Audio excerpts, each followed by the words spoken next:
2024 లోకసభ సాధారణ ఎన్నికల్లో మణిపూర్ ప్రజలు ఒక విలక్షణమైన తీర్పునిచ్చారని చెప్పవచ్చు. మొన్నటి వరకు మత విద్వేష రాజకీయాలతో అట్టుడికినటువంటి మణిపూర్లో నేడు లౌకిక శక్తులకు పట్టం కట్టడం అనేది జరిగింది.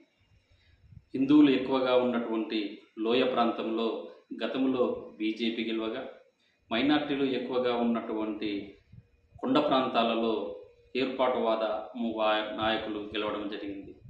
ఈసారి వాళ్ళిద్దరినీ కాదని మత విద్వేష రాజకీయాలను వ్యతిరేకిస్తూ ప్రజలు లౌకిక తత్వాన్ని కోరుకున్నారు అని ప్రజలు శాంతియుత జీవనాన్ని కోరుకున్నారు అని చెప్పవచ్చు. అందుకోసము లౌకిక శక్తులకు ఈ యొక్క ఎన్నికల్లో గెలిపించి ఒక విలక్షణమైనటువంటి తీర్పునిచ్చారని చెప్పవచ్చు. ఇది మనందరికీ, దేశానికి అంతటికీ ఆదర్శంగా నిలుస్తుందని చెప్పవచ్చు.